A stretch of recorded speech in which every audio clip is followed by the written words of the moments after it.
We are here in beautiful Velden, and one of the players that has attracted the most attention in the poker world is Jessica Teusl after winning her first WSOP bracelet in Las Vegas during the World Series of Poker. I'm here with Jessica and it's really nice to see her. Jessica, how are you? Great, thanks a lot. Thanks for the interview. Yeah, what is Velden? Have you been to Velden before? Yes, Velden is my favorite spot in Austria. It's the European Poker Championship. And before I travel to the European Poker Championship, I also travel here for holiday every year with my friends and with my parents. And yeah, I really love Velden. It's my favorite spot from all over the world. I mean, you had quite a few impressive results from here, winning the Ladies Event 3 years in a row. What made you do that great accomplishment? Yeah, it was really crazy. I tried here the first time with my father and my brother to play some events here, and then we drive back on Sunday. And I know the first time the event was on Monday, and I told my parents and my father and my brother I must drive back because I think the Ladies European Poker Championship is my tournament and maybe I can win it. And they say, okay, when you think that, you can drive back. And yeah, then I really drive back. It was really rainy and I win it the first time, and it was the first Ladies European Poker Championship which happened here. And it was after the winning, it was so much, I don't know the English word, it was newspapers, television, radio, all the things contact me, and I was, oh my god, okay, is this real now or what happened now? And then I say, okay, from one day to the other day I got a really high followers on Instagram, on Twitter, on Facebook, and I was thinking, okay, that's crazy, because there was also a guy who won the European Poker Championship main event 2 times in a row, or second time, and no newspaper catch this up, but my title, it was really small, they catch it up and make it very public, and for me it was, yeah, like a dream. And then I won it again and again, and it was really, okay, did this really happen to me? And yeah.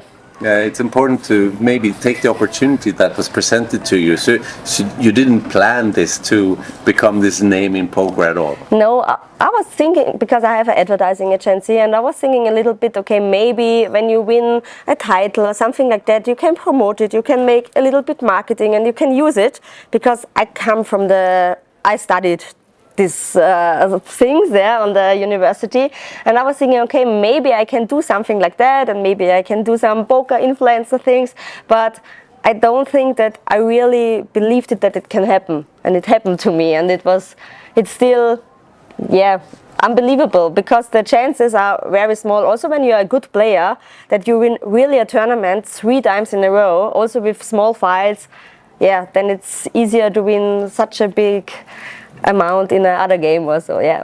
Yeah, of course. If we go back a little bit, how come you took interest in poker at all when you were younger? My father teaches me and my brother poker when we were 16, 17, 18, and then we go the first time to a casino.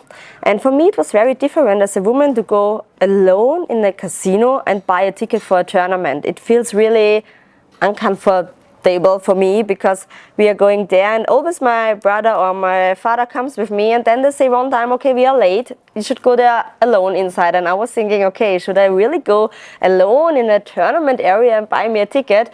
And then 1, 2, 3 weeks after, it was the easiest things for me. But at the beginning I was thinking, alone in the casino and I should buy a ticket. And I think maybe this is something the players should learn, or some people who don't think, okay, should I really take part of a tournament, they should try it, because I know how the feeling was. I also know how my feeling was when I sit first time on a cash game table. I was sitting, oh my god, I played 50 cent, 50 cent. It was very small, and I was thinking, oh my god, is this real money now on the table? It's not a tournament, you buy a ticket and you have your stack.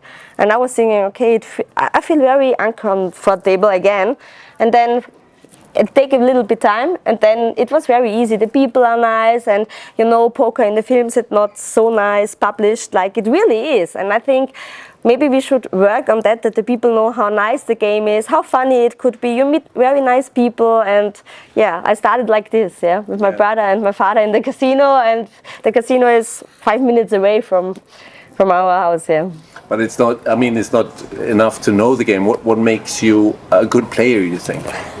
I think I'm patient, really patient. I think it's very important in the game because some people play poker and then after 1 or 2 hours they play a good game and then they get bored and boring and they think, okay, we should play more hands or something like that. And I think this is one of the important factor in poker, that you really have to be patient. Also, I think it's very important to have a good bankroll management, because when I say now, okay, I win or I won very big and now I play the high stakes, the 5Ks, the 10Ks, okay, it's poker. There is a big part of luck, and no one can win without the luck in poker. We all know it, yeah. You can be the best player in the world and you also can lose for years, yeah. And I think it's very important that you have a good bankroll management, and yeah, also to do some sports and look after hands. How do you play the hands? Talk to other people which would they play the hands. And I think it's good when you also look sometimes streams or something like that, then you can improve your game and you can learn from the best. It's quite an interesting question. I interviewed quite a few girls that are successful in poker. Some girls say they don't use their feminine side or being a girl as an advantage because they just play as any poker player. Some girls say they would be stupid not to use. I see. How do you think about that? I would be stupid when I don't use it, because I like women tournament, but I prefer the tournaments with men's and the normal tournaments, when you can say normal tournaments. And I also use it that a lot of people don't know me. When I'm in Vegas, nobody knows me, nobody knows that I can play poker, and they all think, okay, she's really tight, she's a woman, she always have it. When I 3-bet, they call with kings. And they don't think, okay, this is a girl who can 3-bet with ace-4 suited or something like that. And yeah, here, okay, a lot of people know me now, and it's harder to use the woman thing, yeah. But there are a lot of stops and a lot of tables you can use it, because there are a lot of people from international, from the world, who play poker and they don't know you. And when they don't know you, I think you should use it, because I also tell some friends in poker which are women, use it, use the fact that you're a woman, bluff more against the right persons, not against people who don't like that women also play poker, yeah? You must make a little bit of difference, yeah? But yeah, I use it. Excellent. Now, you had a pretty amazing first visit to Vegas this year. Yeah. So tell me about when you went to Vegas and what your thoughts were like. Yeah, I would travel. I would like, okay, let's start again.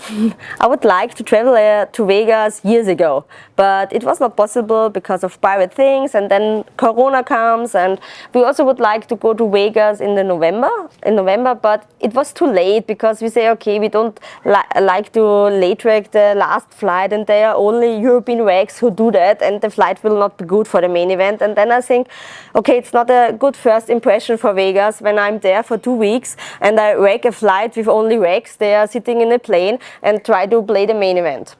And then I told my boyfriend, okay, how long do we do Vegas? And we say, okay, we would like to do it 4 or 5 weeks this time. And then we fly to Vegas, and my first tournament was the 3K. And my boyfriend played one in the other casino, and then he also came to the WSOP and played the 3K max late track. I have a big stack. I finished in the money, but okay, nothing more. And then really my boyfriend came to the final table of this event, and I was looking on the rail, but the rail I don't see so much. It was not the big stage, it was a smaller stage. And he said, okay, there's the monster stack, play the monster stack, Jessica. It's such a nice tournament, and you don't hear things, we are all short, it can be very fast. And then I say, okay, I go and I come every break. Yeah, and then the first one was, he really won the bracelet in the 3K, and I was playing ping pong because I was in the other room, and I come every break and look after him, and then he really had the heads up in my dinner break. That was really nice.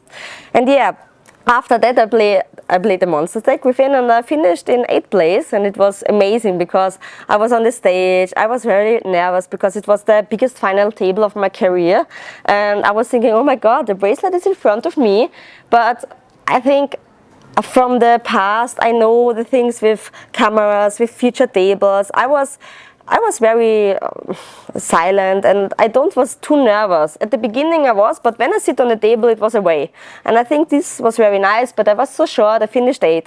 And then I was thinking, okay, maybe now my run is away, or I hope maybe again I can find a spot where I am on the final table. Okay, then I played some other tournaments, finished the money, all was nice, and then I played the ladies tournament. And I busted my first bullets 10 minutes before the late rate closes. And then I jumped in again with 15 big blinds. And I was thinking, okay, I had such a nice stack with 150 big blinds in there. Really, believe me, it's the beautifulest tournament I've ever played, the ladies tournament in Vegas. It's so soft. And yeah, and then I was short the whole tournament. I never have chips. In the monster stake I always have chips. And yeah, and I have never chips. And then at the end, I was on the final table, also short with 8 big blinds. And I was thinking, oh my God, now the bracelet is so close in front of me. And I know, okay, when you win this bracelet, it's one of the things every poker player would like to reach. It's one of the best things you can reach. And you know, okay, maybe you can do a lot of marketing spots after that, or you get some deals or whatever, yeah. And it's also this part of poker which every person wants. And then I was thinking, okay, now it's so close, but I only have 8 big blinds. I can't do anything. I can't be aggressive on the table. What should you do with 8, 9 bigs? Yeah, you can make some spots, but not so much. And yeah, then it went in the right way, and I was thinking, okay, it's getting real now. It was 5 people left, 4 people left, and I was thinking, okay, the chance now is real. And then I get a little bit nervous on the table because the stream it live, the stream it on YouTube, not on PokerGo. It was really big this time because it was free to watch for every person. And all the Austrian followers from me watch the whole night and they write me, but I only have the chat with my boyfriend open on the phone because it was allowed to get informations from the feature table.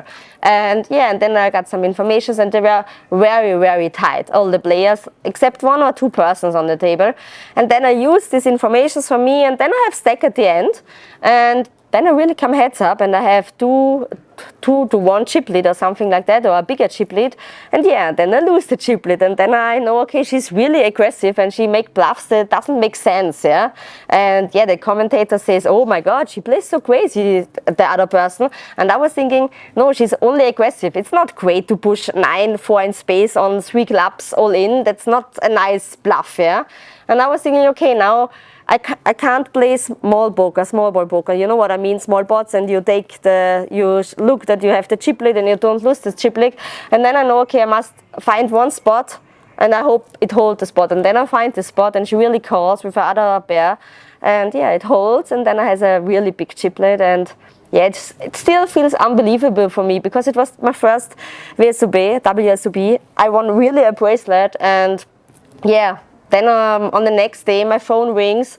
It was 4 days or 5 days, interviews, newspapers, television, all the stuff you couldn't imagine from Brazil, from America, from Austria. And I was so, oh my God, what's happened now? Because I already know after the European Poker Championship, but this was small. And now it was, wow. And I was thinking, okay. And yeah. Now I'm sitting here.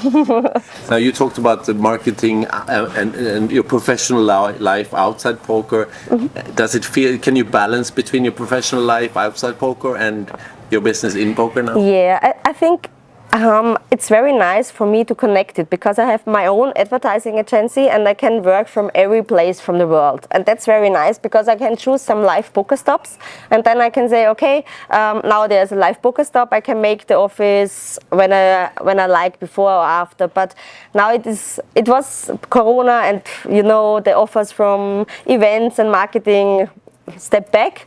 And yeah, now it's in Vegas. I looked at I all make before or after, because when you play in Vegas 10 hours a day, you know, you would like to work then on a computer or something like that. Yeah, of course. Now Austria, Velden is like the crown jewel of Austria, I would say. From this, would you recommend people to come here for coming events? Yes, I think it's the greatest spot in Austria. You have the lake, you see the sun is shining, and you can go to the lake. The tournament starts at 3, 4, 5, 6. You can choose the tournaments you like, and then you can go with your family, with your friends. You can take your partner with you, and they also can do things while you play poker. Or you come here with friends and you can go to the lake, you can make a party, you can go and eat very well, and there are a lot of things you can do here. And for me, really, it's my favorite spot. It's like holiday with playing, and you also can make the work on the room if you want, or you go nice eating, and you meet a lot of people from the Austrian community, and it's also very international now. And I hope after, I hope Corona will go away, and then it will grow. Yeah, I think a final thing is that I guess some people would say that you might be lucky and only won the ladies event. How did it feel to play the high roller here and come heads up against Oliver Wolf? Yeah, I think there are a lot of people who say, oh my God, she's so lucky, she's only on a run. And I read some comments online and they are saying, oh my God, this woman, she had an incredible run and it's not real. And yeah, then I come heads up, or I also finished the Monster Stack. It was not a ladies tournament. And it feels very nice. I would like to also win the heads up, but the chip lead was, I think, 80 big blinds to 8 big blinds, and it was very difficult for me to change it, yeah, because I know, okay, he would also say, okay, maybe we make a heads up deal or something like that, but yeah, I can't with 8 big blinds and he had 80. It was not possible. But yeah, I think there are now some people who say, okay, Jessica maybe can now really play poker and not only win a 40 people tournament with women or something like that, yeah. But you always have people that really like you, and you always have people that think, oh my God, they would like to win. They would like to win the titles. You know what I mean? And that's, yeah. Yeah, that's right. Yeah. Is it not difficult? I mean, you are a humble girl with confidence, a good combination. Isn't it easy to lose the humble part? The humble? Oh, sorry, I will ask that question. When you're humble, you're very loyal and friendly. Yeah. When you have a lot of success, you might be not so friendly and humble. See what I mean? Yeah. So I'll ask the question again. The humble. Humble. Bodenständig. Yeah. Okay. Yeah. Yeah. Sehr gut. So that's humble. I'll ask the question again. You seem to be a girl who has confidence, but is also humble, isn't it? Hard not to lose the humble part of yourself, having this much success and so much attention? I think it's important to be humble, because you know how fast life can change. It can go also other way, and I'm always nice. Okay, yeah, on the table I make bluffs and be not the nicest woman. Also to all the guys who like to be in the money, and I know which I did in the Monster Stack on the bubble to really nice guys. But yeah, that's on the table. You know what I mean? And I think I'm this person also when I win the main event in Vegas. I would be the same person, and I think it's important also for your success. And I think when I not would be this person, I think I wouldn't have this success. Yeah. Yeah, that sounds good. It was really nice to meet you, Jessica. Thanks you. It was really nice. And good luck in the future with poker and your Thanks. I hope you see us again next year for the next interview. Of course. Thanks.